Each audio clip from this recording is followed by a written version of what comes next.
नाज़रीन अस्सलामु अलैकुम वरहमतुल्लाहि वबरकातुहू। सीधी बात के स्पेशल स्टोरी में आप लोगों का इस्तकबाल है। नाज़रीन, जैसा कि मैं बारहा आप लोगों से कहता हूँ, ये दुनिया बड़ी अजीब व गरीब है। जो खबरें आती हैं वो भी इंतहाई अजीब व गरीब है। उत्तर प्रदेश के बिदायूं ज़िले की रिहायशी 28 साल पोस्ट ग्रेजुएट पिंकी शर्मा इन दिनों खबरों की सुर्खियों में है। वजह है कि उन्होंने हिंदू रसूमात के मुताबिक भगवान श्री कृष्ण की मूर्ति से शादी कर ली। ये कुछ दिनों पहले की बात है जो अब मैं आपके सामने पेश कर रहा हूँ। ये मुनफरिद शादी वृंदावन में पूरे मजहबी तरीक़ेकार के साथ अंजाम पाई, जिसके बाद मुल्क भर में इस गैर मामूली वाक़े पर गुफ्तगू जारी रही।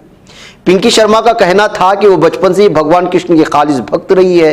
उन्होंने जिंदगी भर खुद को उनके नाम वक्फ करने का अहद किया था। वृंदावन के एक मंदिर में पुजारियों ने मंत्र विचार के दौरान पिंकी का विवाह संस्कार मुकम्मल किया। पिंकी ने रिवायती दुल्हन की तरह सुर्ख साड़ी पहनी, मंगलसूत्र पहनाया गया और 7 फेरे भी लिए गए।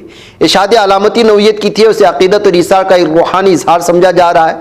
मकामी लोग और अकीदतमंद इस शादी पर हैरान भी हैं और दिलचस्पी भी ले रहे हैं। सोशल मीडिया पर पिंकी की शादी की तस्वीर और वीडियोस तेजी से वायरल हो रही है, जिसमें लोग इस गैर मामूली वाक़े पर अपने अपने अंदाज में रद्द-ए-अमल दे रहे हैं। कुछ इसे अकीदत की इंतहा करार दे रहे हैं तो कुछ उसे एक जज्बाती फैसला।